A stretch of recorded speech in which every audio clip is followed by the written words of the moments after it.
All right, that's a reaction from Virendra Sehwag. Vikrant Gupta, in fact, is joining me from the newsroom. Vikrant, how would Virendra Sehwag look at the price he's fetched? 3.2 crores, not even in the higher echelons of the prices that batsmen got today. But he's really looking at this IPL to perhaps make a return to the Indian team as well. Well, that could actually be the last straw for him, Shivani. He'd be happy that he's been picked.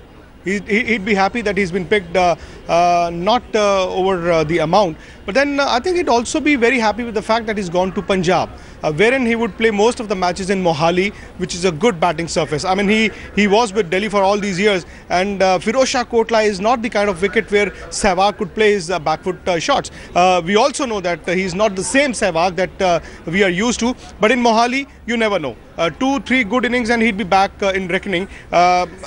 Another thing that I've seen is that, the lesser teams, as you just pointed out with David Warner, Hyderabad seem to have got a very good side. The balance seems all right. Punjab are looking at the bigger picture, but I think the team that would surprise all of us with the biggest catch today is the Royal Challengers Bangalore. They had Virat Kohli, they had Chris Gayle, they had AB de Villiers, three of the best players of T20, and they've got Yuvraj Singh. Absolutely. That team is very, very intimidating right now. Absolutely. It was quite clear that Vijay Mallya was going to pay absolutely anything for Yuvraj Singh. He should have got him for 10 crores, but there was a little bit of confusion. He got him for 14 crores then, but he was very happy when he got Yuvraj Singh for 14 crores. No surprises that a man like him in T20 is going to get that much price, even though even his form is under question.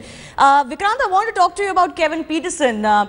England's loss is turning out to be IPL's gain, and after being shown the door from England, his prices have shot up because he's now available for the full season. And what a great buy he is, Kevin Pietersen, for the Delhi team. Yes, I mean, they've matched him. Exactly, but then Shivani, for the first year, yes, he's got 9 crore rupees, which is quite a lot.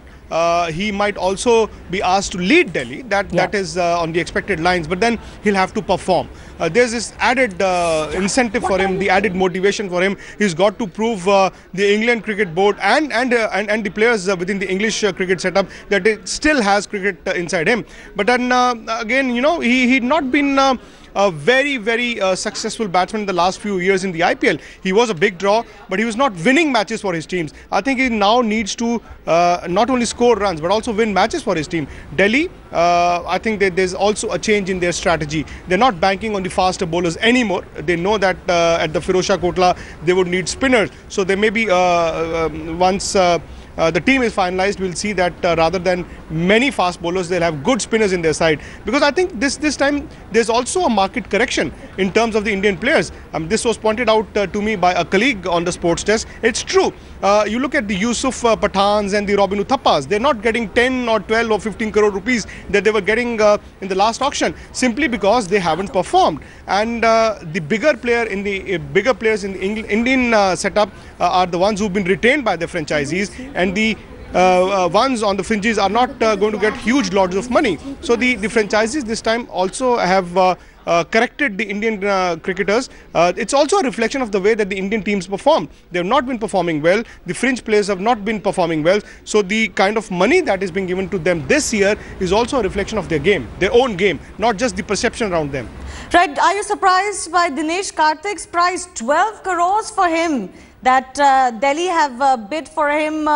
There are talks, of course, that Dinesh Karthik could also be captaincy material for him.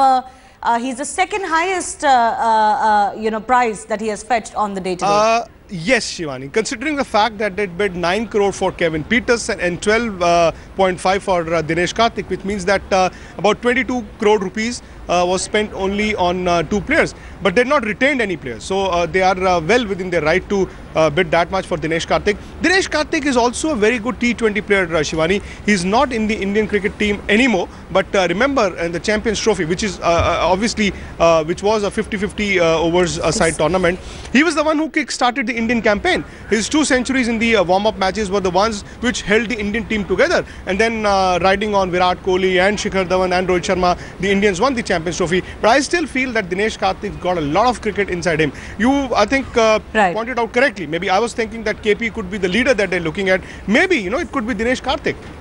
Right, absolutely. Actually, let's take a look at the second round of that IPL, where I mentioned Dinesh Karthik fetched a whopping prize of 12.5 crores.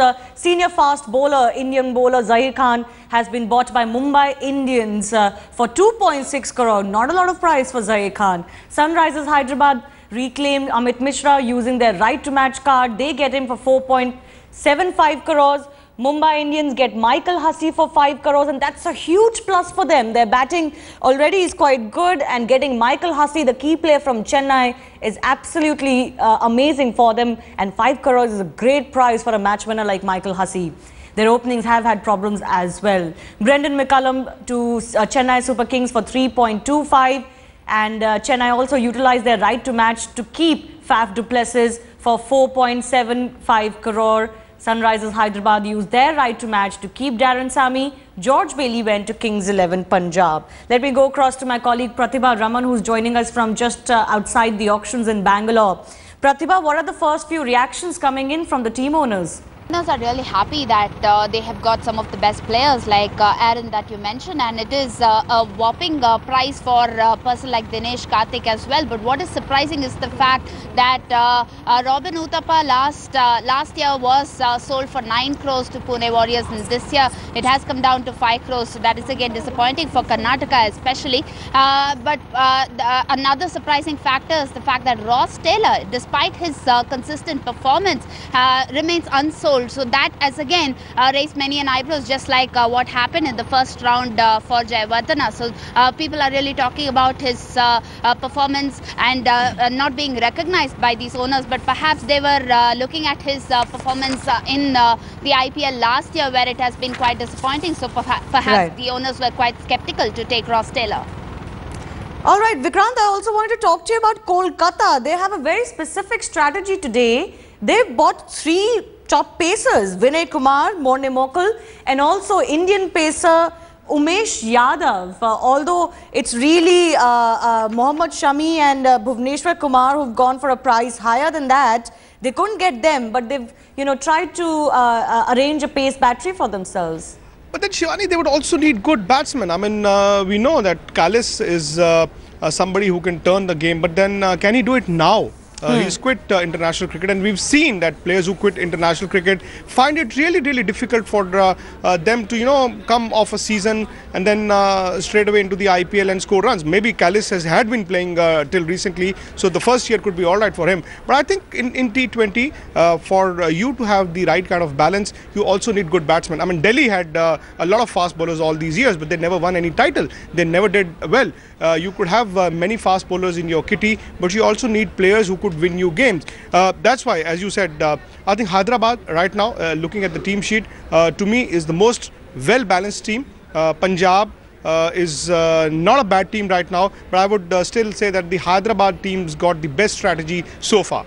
Actually, they have surprised everyone. Last year, they were the dark horses and they surprised everyone. They had, match winners in their team, and they seem to be going quite steady with their selection this time around as well. Sports editor Vikrant Gupta, thanks a lot for joining us. Also, Pratibha Raman, my colleague from Bangalore. We'll keep getting you latest updates from the IPL auction. The action is only really halfway over. Keep watching Headlines Today for more. For the meantime, it's back to my colleague Vedika.